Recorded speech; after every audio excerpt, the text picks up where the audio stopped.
Okay, we're going to do two things during this episode of Legal Marketing Minutes. First, I am getting ready to give you an example of something you could do to repurpose your thought processes into content that you can post somewhere else. So that's number one. Number two, I'm going to bring you up to date on some of the thoughts that I shared this week having to do with artificial intelligence and really just marketing in general. All right, welcome to Legal Marketing Minutes, where I share short bursts of current marketing news and advice. I'm your host, Nancy Merland. If we haven't met, I'm a marketing and business development advisor, and I specialize in content, social, and digital media for lawyers and their legal marketing and business development professionals. Your time is valuable, so let's get started, okay?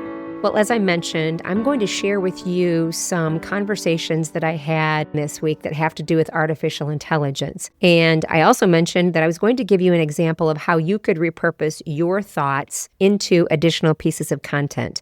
The following happened in the comments sections of LinkedIn. It could have been on someone else's post. It could have been on my post. It could have been any of a number of things. But you can take the thoughts, maybe it's even comments that you've made to other people in person, over the phone, during a webinar, whatever it might be, and you can actually then take those comments and repurpose those into other forms of content. I am doing it right now via podcast, but you don't have to. This will also turn itself into LinkedIn content as well. So don't shut down if you think, I don't have a podcast, this doesn't apply to me. That's not the case. If you have additional questions about how to do any of this, you know I'm always here to help you. Well, over the past week, I've been a part of some incredible conversations about artificial intelligence. One of the very first things that I want you to know about is that even if law firms aren't allowing their people to use the large language models, or you might see that acronym as LLMs, that means ChatGPT and Claude and Perplexity and Copilot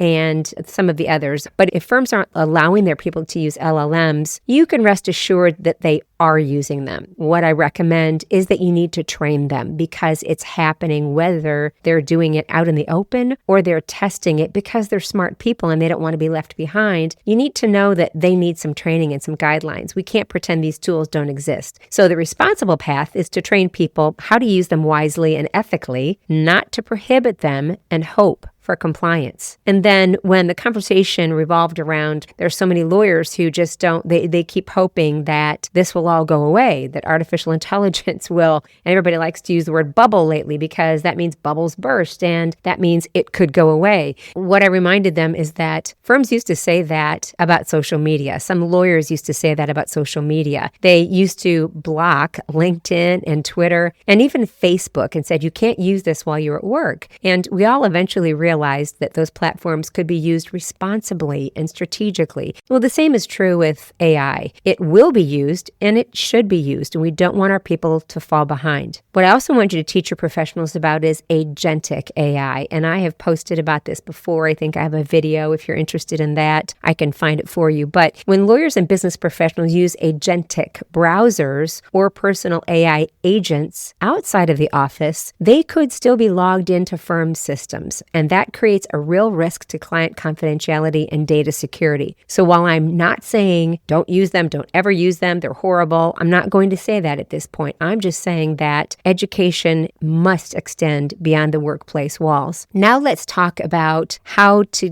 get into artificial intelligence in your firms with sort of the fear of failure and the barriers down. And I want you to do that by demonstrating AI with something safe and something that's not client related. If you're a legal marketing and business development professional, then I want you to approach one of your lawyers who's game about explaining a recent development in their practice area. If you're a lawyer listening to this, I want you to explain a recent development in your practice area. So both approaches, depending on who's listening. Then I want you to paste those words into ChatGPT or another large language model and ask it to format that information into a LinkedIn post or blog. And if you're not quite sure how to prompt or give instructions to ChatGPT, the LLM, then I have a prompting worksheet, a prompt format I can share with you. But if you have that, or even if you don't, and you just want to start testing something right now, still ask me for that worksheet because I think it'll be valuable for you. But just start talking to it. Tell it what you want. Give it some context. This is the kind of content that I like. These are the kind of posts I like to write. This is my tone. This is what I want you to be careful of, etc. But I think you need to ask me for that prompt framework. It'll make it a lot easier for you. And when you can see that it uses your own words and your own structure, not invented content, then you begin to understand that AI can be a very helpful partner, not a threat. You don't have to use it to create brand new content every time, something that is artificial intelligence. It's just helping you format your intelligence into a publishable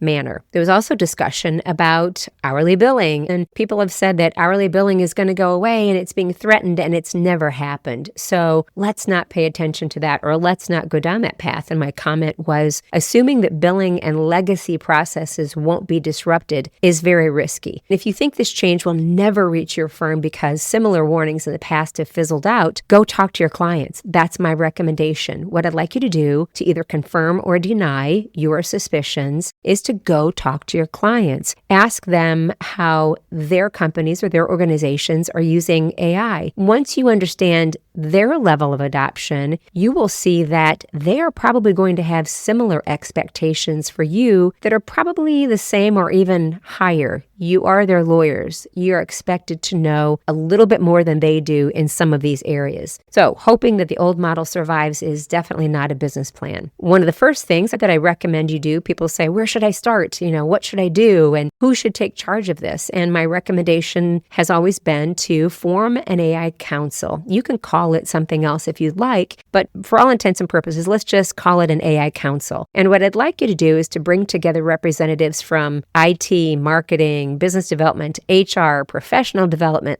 knowledge management, and practice groups. There are more groups that you and I can come up with. When AI understanding is shared across teams like this, then awareness spreads faster. It also keeps your firm from being blindsided by what one department knows and another does not. We can't have silos right now. We have to have incredible sharing for this to move forward in an intelligent and in a coordinated manner. The one thing to remember, you will not convince everyone. So I want you to find your champions and know that every major change meets resistance. Identify the people who are curious and motivated. I want you to support them, train them, and let them model what success looks like. And what will happen is that they will influence others far more effectively than a policy memo alone ever could. Well, let's shift now to a few of the other AI-related conversations I've been a part of recently on LinkedIn. First, there was a conversation about how AI is evolving and the unrealistic expectation that there would be a single moment of mass panic when AI changed everything. And I agree that this transformation is coming in fits and starts. Sam Altman, CEO of OpenAI, which is the parent of ChatGPT, once said that AI's evolution would have to be iterative because users could probably not handle what AI is ultimately capable of doing. And I think he was right. Law firms and professionals need to spend time learning, discussing, and planning for a present and a future with AI by their side. So completely agree with that discussion. Next, there was a discussion about AI education. You can tell I'm passionate about this because many of my comments have to do with this. Ethan Malik, professor at Wharton, so knowledgeable about AI, asked what we should be teaching students as AI makes coding more accessible, meaning we don't just have to have developers who know how to code to actually make things, build things, big things with AI. And I suggested a combined digital business, entrepreneurship, and AI track that includes business skills, creative brainstorming about useful solutions,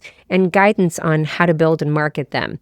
And that AI education should not be limited to technical skills, and that it should also inspire problem solving and innovation. And I mentioned this about a combined track like this because I think people need help dreaming about what is even possible. What do you mean I can code? What does that mean I can build? What does that look like? And how do I think like an entrepreneur, whether I'm out on my own or I'm within a law firm doing X, Y, or Z tasks, and this is my position in the firm. I don't even know how to dream about what I could create as a coder. So that's his whole point. That's my whole point. I think we need a combined educational track. And then Nicholas Shaver shared her takeaways from Richard Susskind's CleoCon keynote, which was the final keynote of the conference. And I read it, loved it, and agreed with her that the legal profession tends to believe that crises will eventually go away. We raise rates, we hold our breath, and we wait for stability. This time is possibly a little different. AI has the potential to upend HR structures, reduce client work, and widen economic divides. It is completely unrealistic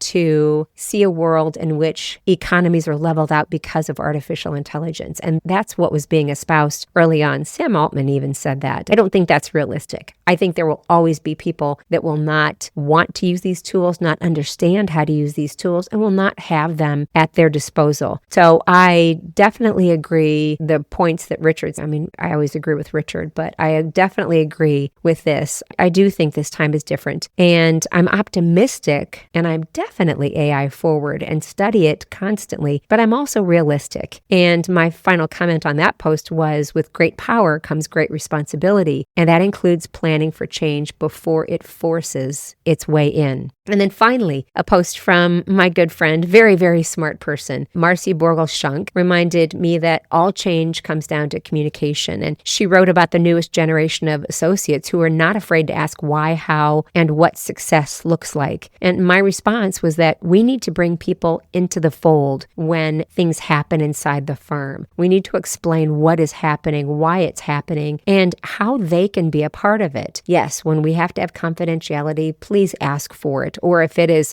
of such extreme nature that you can't share it, of course, that's an exception. But I'm talking about as a rule on how the business runs, how the firm runs, what you're getting ready to do, what is unfolding. Because, and this isn't just associates, this goes to everyone inside of all of the business professionals as well inside of a firm. Because when people feel ownership and understanding, firms become stronger, more nimble, and better prepared to move forward together. And the same is true for AI adoption. So if your firm's unspoken AI strategy could be summarized as head in the sand, I think it's time to change that tagline. Start by having conversations, create spaces to learn. I want you to identify champions, involve every department, because change is happening whether or not we're ready. And the only question is whether we'll guide it or we'll let it guide us. Well, thanks so much for spending a few legal marketing minutes with me. I know your time is valuable, so I appreciate you spending a few of them right here. If you'd like to get a hold of me, I'm at nancy@myrlandmarketing.com. And that's MYRLAND marketing.com.